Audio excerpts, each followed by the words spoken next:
She's worried about her makeup this morning. Sarah, I have no makeup on. Hey, I don't either. I don't either. This is a tragedy. Sorry. Oh my gosh. Like, you're so natural. So we have something to tell you. Yes. We have something to tell you. I'm enjoying this shocking moment because we don't get it out of her very much.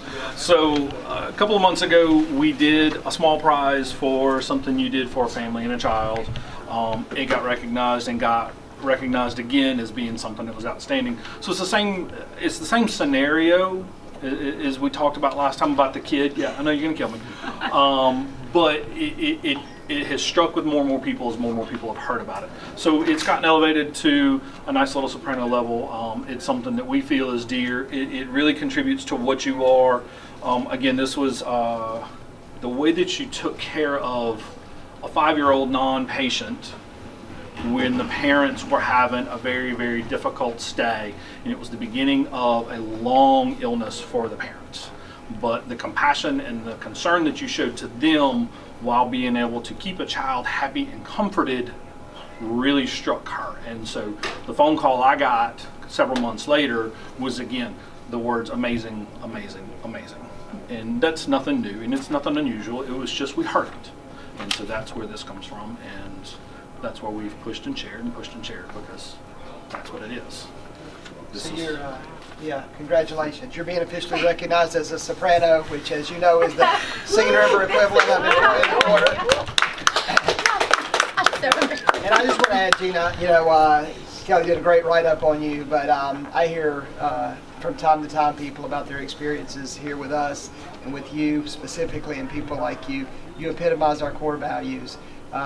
It is evident the passion and the caring you have. You can't teach someone that. You either just have it or you don't, and you've got it. And that is what makes us different, better, special. And so we are so lucky to have you on our team. Our patients, our guests are lucky to have you on our team, whether they're the actual patient or a person that's here with the patient. They all matter to us very deeply. So thank you for your passion, and thank you for doing what you do, and congratulations. I said you changed my name. Wait. No, I was kidding. Oh, you're Gina? Hi, Gina. Hi, Gina. How are you today? Hi, I'm Kelly from the emergency room. Gina's been with us for quite some time. She's been with us for a good dozen years or so.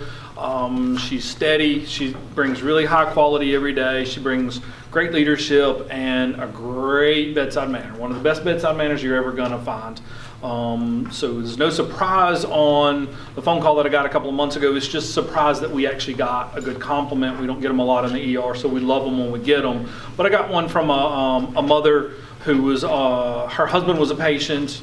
She didn't realize how ill her young husband was. They'd only been married a couple of years, had a 5-year-old child, and they didn't recognize the weight of the illness that the husband had and the dad. And so he was very ill. We were taking care of him, and Gina was doing a very good job of taking care of them and letting them know what was going on and trying to get them to understand the gravity of the situation. But her interaction with the 5-year-old while interacting with both the patient and the wife are what caught her attention.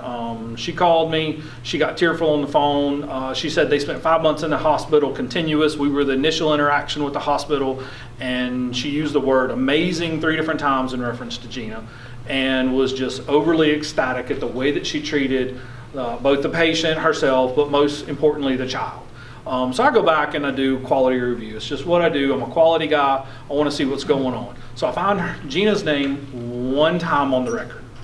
One time. So I talked to the other nurses taking care of the patient. And they're like, yes, she was in it the whole time. We were all doing this and doing this and doing this. So what that tells me is she's doing great care taking care of a patient. She's doing great care taking care of a wife. She's doing great care taking care of a 5-year-old child to keep them calm and relaxed, so that the parents can handle the gravity of the situation. But if you look at the actual record, the paper, you know, there's no credit they're given. These are the unsung heroes that are often behind the curtains, again, to use the same phrase. This was no surprise to any of us, and we are just overly ecstatic to have her, and we hope we keep her for a long, long time. We are. Amen. If I just could add to that, Gina, we get compliments on you all the time. And as you all know, the emergency room is a tough place. People don't usually come in there because things are going good with them and they're happy, right? And to have someone like Gina who can get people that come in their worst of times and give us these great compliments, it's a real testament to who you are and to your passion. And we are so glad to have you on our team. So amazing is the right word to describe you. From the doctor's perspective, all of our ER nurses do great work. When Gina's down there, I'm very confident that they're going to get just exceptional bedside care from the minute they walk in. I love seeing her down there. She greets me, she greets the patients. She has total control of the patients, and the medical staff appreciates it too. And I'm going to pile on what Dr. Roth said. If I'm not mistaken, I think I made you the job offer to start working here. And she turned it down. I was in ICU, and then a job opened up in the ED. She'd done her training there, and that's where her heart was. So I said, yes, go ahead and let the ED have her. And they've had her all this time, and she has continued to do fantastic work, and we appreciate everything you do. To Miss Amazing.